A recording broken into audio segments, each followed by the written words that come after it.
सोनामुखी, हरड़, मुलेठी जैसी अनेक जड़ी बूटियां और हजारों वर्षों का प्राचीन आयुर्वेदिक ज्ञान इस एक बोतल में समाया हुआ है। कायम टैबलेट, आपकी खुशियों का साथी। देश में मौसम एक बार फिर करवट ले चुका है और अगले कुछ दिनों में कई राज्यों में अलग अलग तरह की मौसम से जुड़ी चुनौतियां देखने को मिल सकती हैं।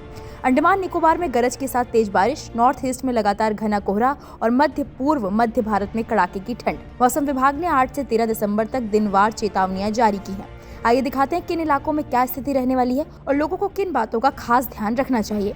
अंडमान और निकोबार द्वीपों में अगले 3 दिनों तक गरज के साथ बारिश की संभावना जताई गई है। 8 से 10 दिसंबर के बीच यहां अलग अलग जगहों पर बिजली चमकने के साथ 30 से 40 किलोमीटर प्रति घंटे की रफ्तार से तेज हवाएं चल सकती हैं। लगातार समुद्री नमी और बदलते मौसम सिस्टम के कारण इस इलाके में वातावरण काफी अस्थिर बना हुआ है। इस दौरान फेरी सर्विस, नौकाओं की आवाजाही और फ्लाइट ऑपरेशन पर असर पड़ सकता है। पर्यटकों और स्थानीय लोगों को सलाह है कि वो मौसम अपडेट पर नजर रखें, खासकर दोपहर और शाम जब कनेक्टिविटी एक्टिविटी यानी तेज बादल वाली गतिविधि ज्यादा होती है। छत्तीसगढ़, मध्य प्रदेश, उड़ीसा और विदर्भ में ठंड की लहर एक बार फिर लौट आई है। 8 और 9 दिसंबर को कई जगहों पर तापमान अचानक गिर सकता है और कुछ इलाकों में कोल्ड वेव की स्थिति पूरी तरह बन सकती है। वेस्टर्न मध्य प्रदेश में हालात ज्यादा खराब बताए जा रहे हैं। यहाँ कोल्ड डे की स्थिति भी जारी रहने की संभावना है। कोल्ड डे तब माना जाता है जब दिन का अधिकतम तापमान सामान्य से बहुत नीचे चला जाए। अक्सर ऐसा घने कोहरे, बादल छाए रहने या उत्तरी हवाओं के मजबूत होने से होता है। 8 से 10 दिसंबर के बीच पश्चिमी भारत में रात के तापमान में 2 से 3 डिग्री की गिरावट होने की भी उम्मीद है।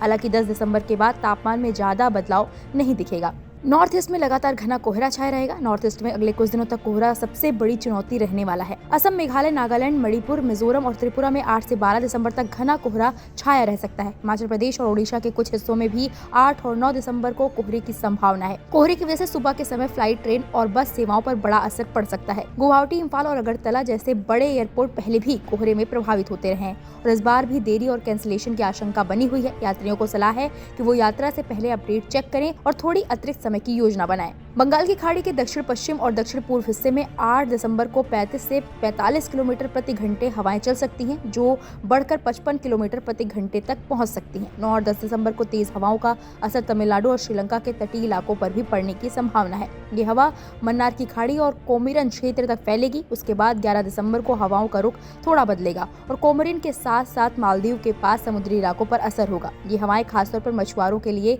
खतरा बन सकती हैं। छोटी नावें पलटने का जोखिम ज्यादा रहता है, इसलिए मछुआरों को समुद्र में न जाने की सलाह दी गई है। तटीय सुरक्षा एजेंसियों ने कहा है कि मछली पकड़ने वाले अपने जाल सामान को सुरक्षित रखें और समुद्र में किसी भी तरह की गतिविधियों से बचें। तो कुल मिलाकर बारिश, तेज हवाएं, कड़ाके की ठंड और घना कोहरा देश के अलग अलग हिस्सों में मौसम कई तरह की चुनौतियां खड़ी कर रहा है। मौसम विभाग लगातार अपडेट जारी कर रहा है।